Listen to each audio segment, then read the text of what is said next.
Hello students, welcome to new video class. आज की इस वीडियो में हम लोग बात करने वाले हैं क्लास 12 पॉलिटिकल साइंस भाग 2, जिस बुक का नाम है स्वतंत्र भारत की राजनीति। स्वतंत्र भारत की राजनीति में हम लोग चैप्टर 3 तक पढ़ चुके हैं और आज चैप्टर 4 की बारी है। और इसमें हम लोग चैप्टर 4 का नाम है भारत के विदेश संबंध।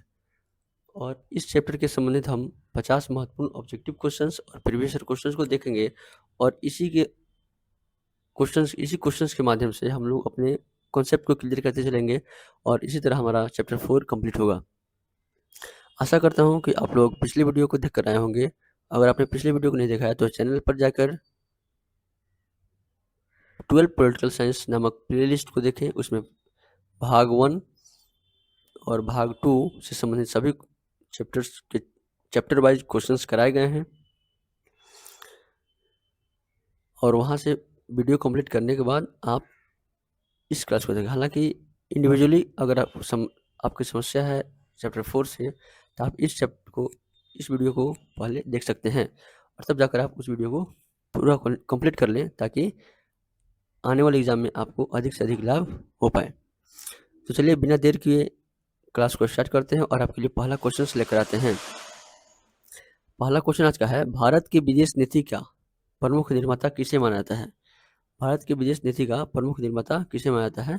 तो पंडित जवाहरलाल नेहरू को। किसे? पंडित जवाहरलाल नेहरू को। क्यों?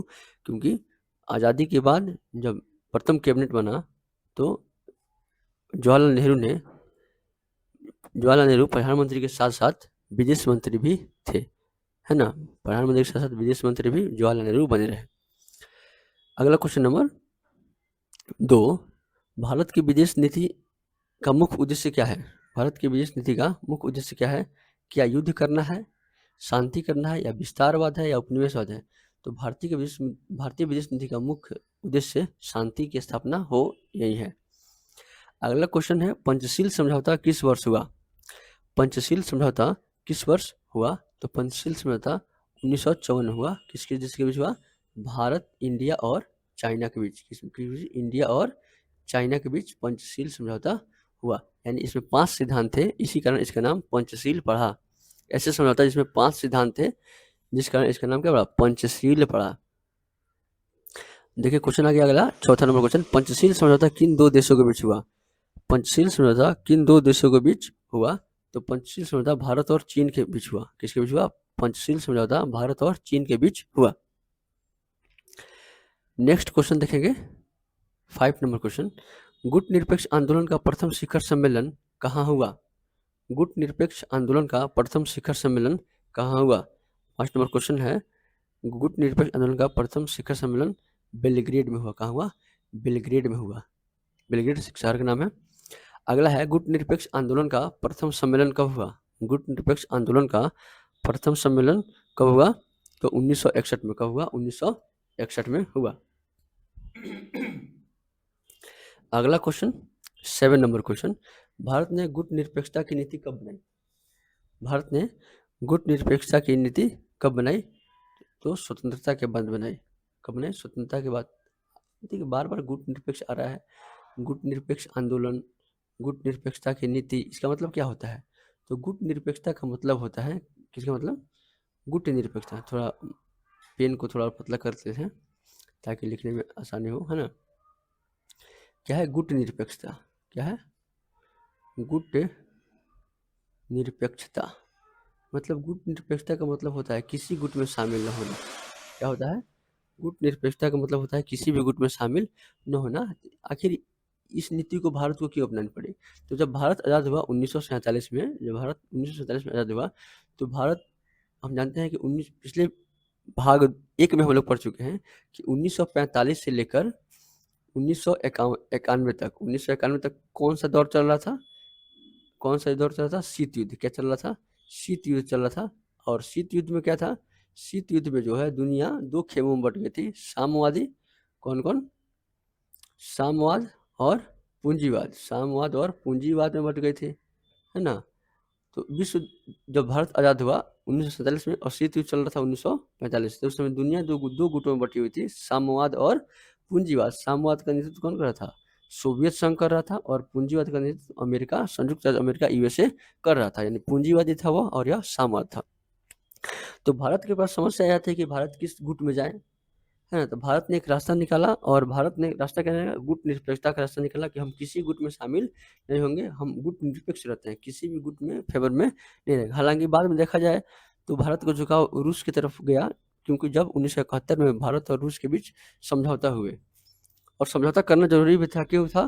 क्योंकि उस समय भारत और 1971 में जब लड़ाई चल रही थी भारत और पाकिस्तान के बीच, तो जो अमेरिका था, पूंजीवादी गुट का नेतृत्व था, वह पाकिस्तान को सपोर्ट कर रहा था। तो भारत की मजबूरी थी कि भारत भी किसी गुट का शामिल हो, और भारत रूस के साथ झुका। क्यों? भारत एक लोक कल्याणकारी राज्य था और भारत एक समाजवादी विचारधारा को मानने वाला राज्य था, है ना। इसलिए भारत गुट निरपेक्षता की नीति अपनाई। कब अपनाई? तो 19 स्वतंत्रता के बाद भारत ने गुट निरपेक्षता की नीति अपनाई। और क्यों अपनाई, उसकी परिस्थितियां क्या थी, तो आप लोग जान गए। साम्यवाद, पूंजीवाद जो उसे मौजूद था, तो वह भारत किसी में शामिल नहीं होना चाहता था, इसलिए भारत ने गुट निरपेक्षता की नीति अपनाई।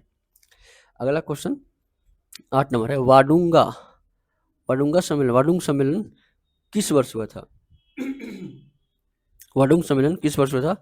तो इसका आंसर हो जाएगा 1955 में। कब हुआ था? 1955 में हुआ था। कब हुआ था? 1955 में वाडुंग सम्मेलन हुआ था।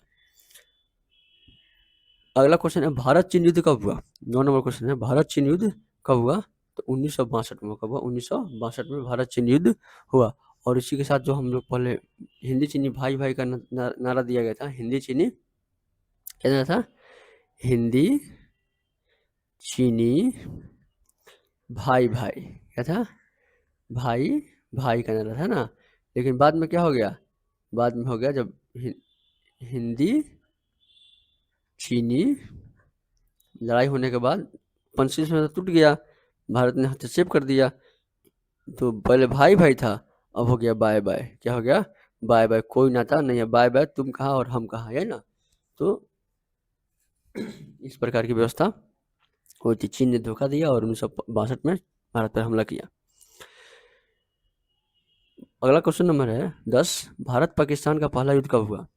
भारत पाकिस्तान का पहला युद्ध कब हुआ? तो 1947-48 में, जब आज़ादी हुई। जानते हैं कि जो जम्मू कश्मीर है, ये जो है आपका मैप जो है देखिएगा, ये जो आपका जम्मू कश्मीर क्या है? जम्मू कश्मीर है। तो इस जम्मू कश्मीर पर जो राजा कौन थे? जम्मू कश्मीर के राजा थे श्री हरि सिंह। कौन थे? जम्मू कश्मीर के राजा श्री हरि सिंह थे, और डोगरा वंश के शासक थे। किस वंश के शासक थे? डोगरा वंश के शासक थे। तो यहाँ की समस्या क्या थी? अधिकांश आबादी यहाँ की मुसलमान थी, और शासक क्या था? शासक एक हिंदू था, है ना। तो जब स्वतंत्र आज़ाद हुआ देश, तो सभी रियासतों को कहा गया कि आप लोग भारत में शामिल हो जाइए। तो 565 रियासत थे, 565 रियासतों में से 562 तो भारत में शामिल हो गए, लेकिन 3 रियासत हैदराबाद, जूनागढ़ और जम्मू कश्मीर शामिल नहीं हुए। वे अपने आप को स्वतंत्र या पाकिस्तान में मिलने की बात कर रहे थे, जिसमें से कश्मीर जो था वो कह रहा था कि मैं स्वतंत्र रहूंगा, और हरि सिंह ने भारत के साथ समझौता नहीं किया, और इसी का लाभ पाकिस्तान उठा लिया।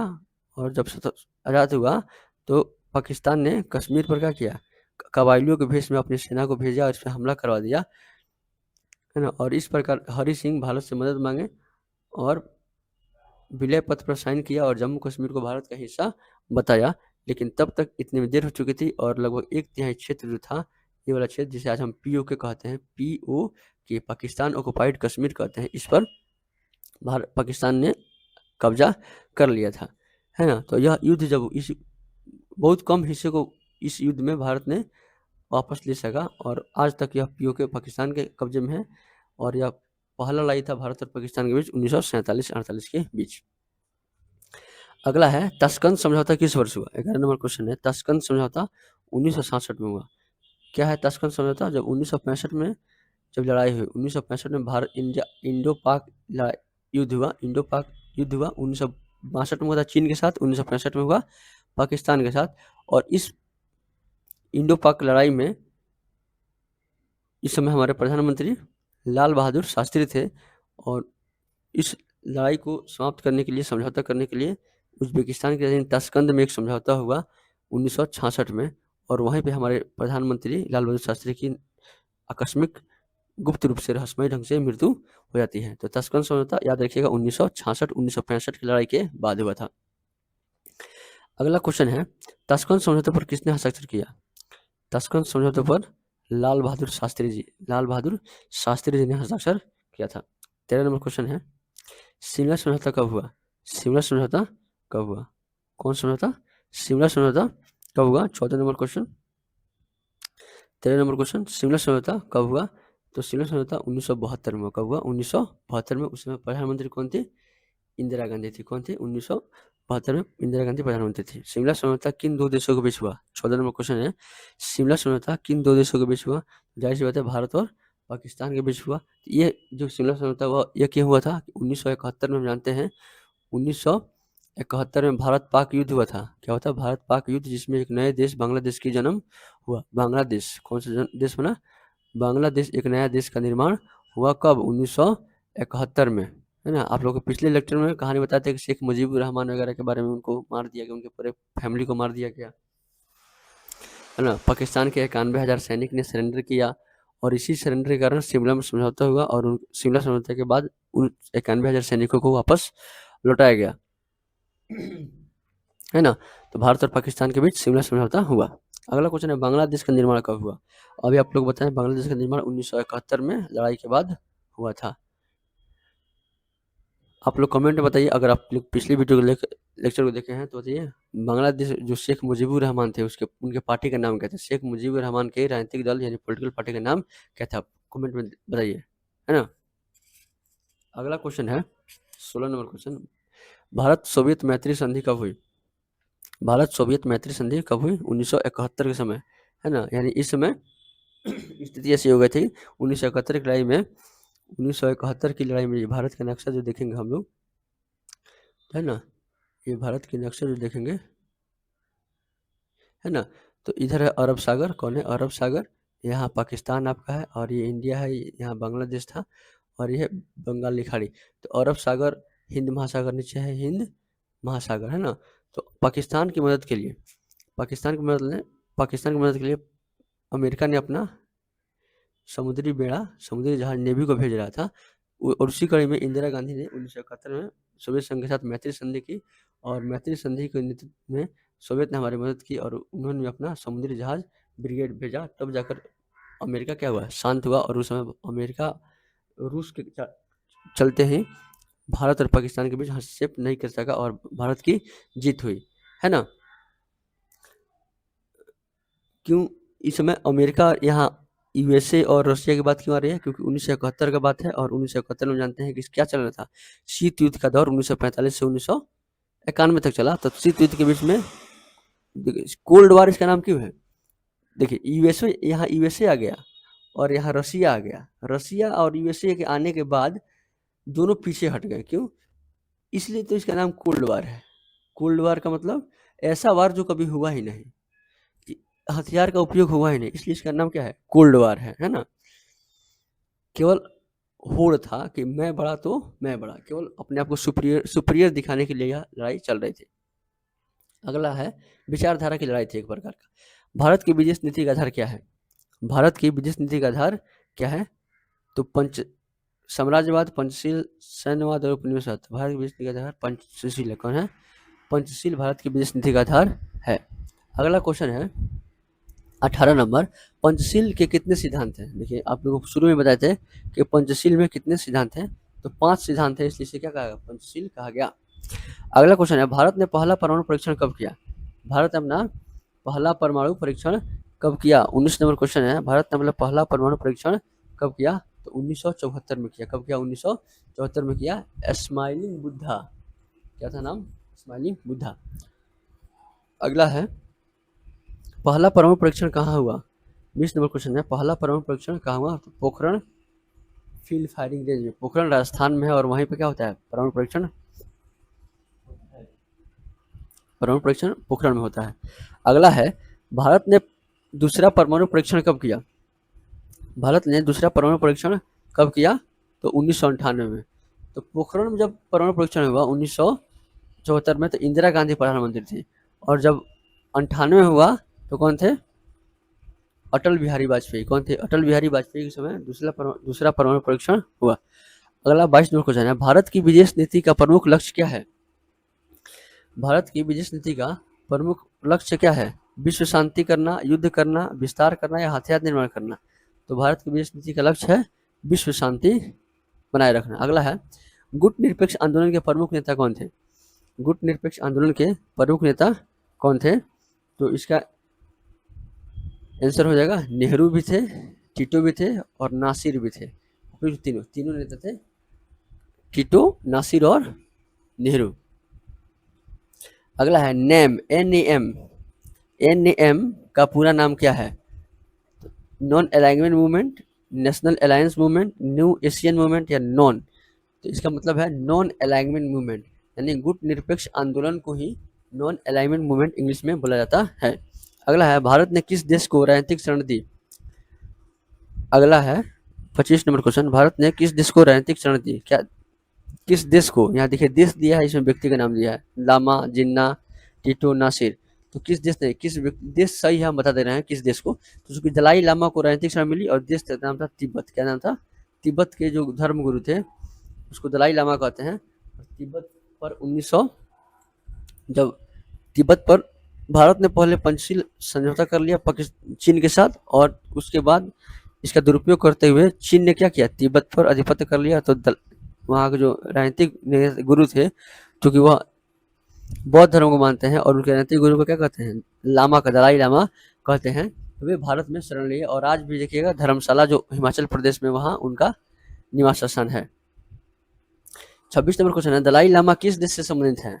26 नंबर क्वेश्चन, दलाई लामा किस देश से संबंधित है? आप लोग बताइए, अभी आप लोग बताया गया है दलाई लामा किस देश से संबंधित है? तो तिब्बत से। किससे? तिब्बत से संबंधित है ना? दलाई लामा तिब्बत से संबंधित है। अगला क्वेश्चन है 27 नंबर क्वेश्चन। कितना नंबर? 27 नंबर क्वेश्चन है कि भारत चीन सीमा विवाद का प्रमुख क्षेत्र कौन है? भारत चीन सीमा विवाद का प्रमुख क्षेत्र कौन है? अरुणाचल प्रदेश में है या अक्साई चीन में है? दोनों में है। कहाँ है? अरुणाचल प्रदेश और अक्साई चीन। जब यहाँ देखेंगे जम्मू कश्मीर हो गया है ना, और यहाँ जब आएंगे अरुणाचल प्रदेश में, किस में आएंगे? अरुणाचल प्रदेश में। तो यहाँ भी देखें, यहाँ क्या है, अक्साई चीन यहाँ है, और यहाँ जो देखेंगे अरुणाचल प्रदेश में भी क्या है, अपना दावा करता है, चीन अपना दावा करता है कि अरुणाचल प्रदेश और अक्साई चीन में क्या है, मेरा हिस्सा है। अगला है, सार्क की स्थापना कब हुई थी? सार्क की स्थापना कब हुई थी, जिसे हम हिंदी में दक्षेस कहते हैं? यह स्थापना 1985 में हुई थी। कब हुई थी? 1985 में हुई थी। इसका मुख्यालय कहाँ है? काठमांडू है। कितना, कहाँ है इसका हेडक्वार्टर? इसका हेडक्वार्टर कहाँ है? काठमांडू। कहाँ है? काठमांडू है। आप लोग बताइए, वर्तमान में सार्क में सदस्य देशों की संख्या कितनी है? सदस्य देश कितने हैं? सदस्य देश कितने हैं आप लोग बताइए कमेंट में। अगला क्वेश्चन है 39 नंबर, सार्क का मुख्यालय कहाँ है? देखिए आंसर आएगा, सार्क का मुख्यालय कहाँ है? तो सार्क का मुख्यालय काठमांडू है। कहाँ है? काठमांडू है। भारत किस महाद्वीप में स्थित है? 30 नंबर, सबसे आसान क्वेश्चन, भारत किस महाद्वीप में स्थित है? तो भारत एशिया महादेश में। कहाँ है? एशिया महादेश में। 31 नंबर क्वेश्चन है, भारत की विदेश नीति संविधान के किस अनुच्छेद से प्रेरित है? भारत की विदेश नीति संविधान के किस अनुच्छेद से प्रेरित है? भारत की विदेश नीति संविधान के किस अनुच्छेद से प्रेरित है? 31 नंबर क्वेश्चन है, इसका बी होगा। क्या होगा? बी, यानी अनुच्छेद 51 में क्या है, विदेश नीति का बात कही गई है कि भारत की विदेश नीति का उद्देश्य क्या होगा, उसका लक्ष्य क्या होगा।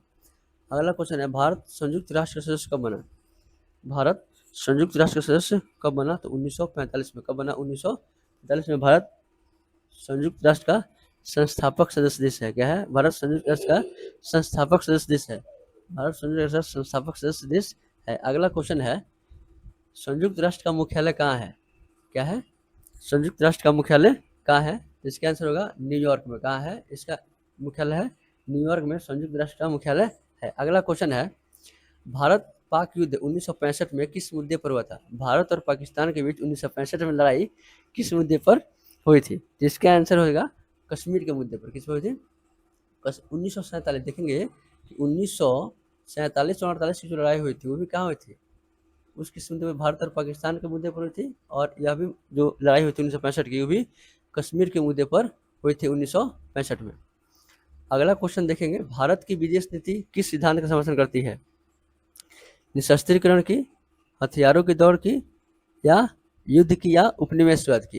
तो निशस्त्रीकरण की बात करती है। भारत की विदेश नीति जो है निशस्त्रीकरण की बात करती है। अगला है, पंचशील का पहला सिद्धांत क्या है?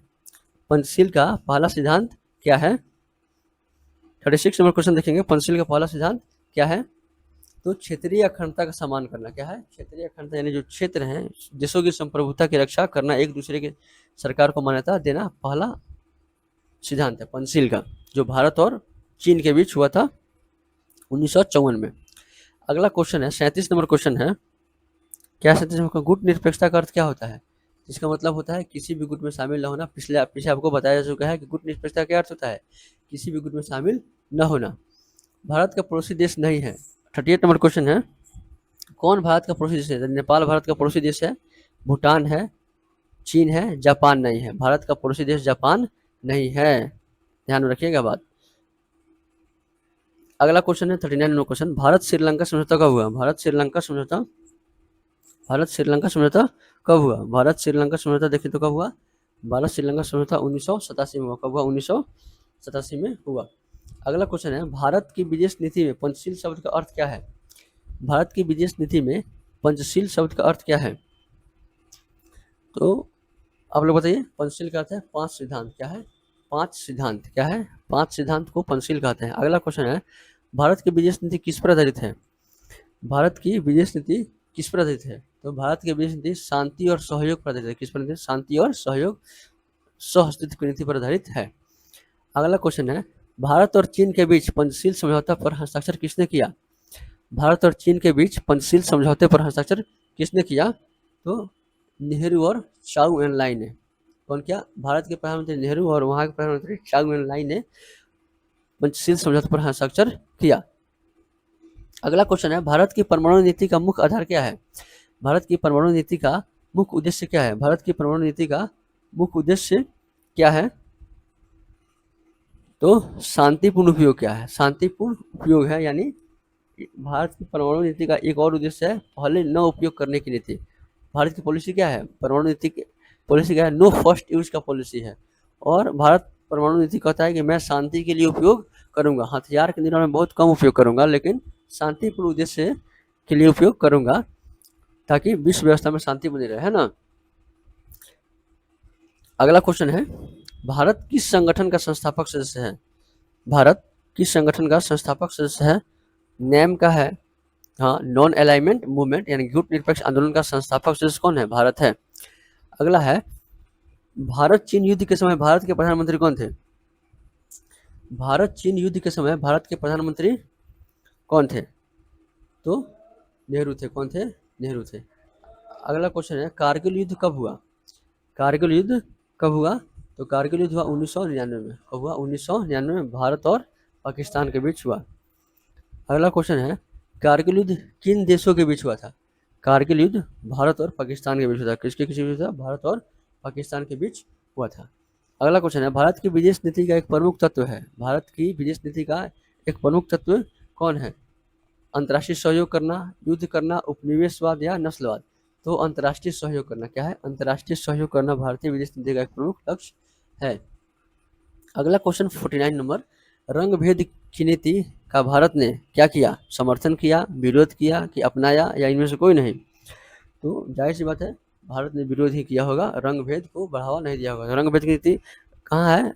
अमेरिका और यूरोप वाले देशों में, मुख्यकर अमेरिका में देखे जाते हैं कि वहाँ गोरे और काले का बीच मतभेद देखा जाता है।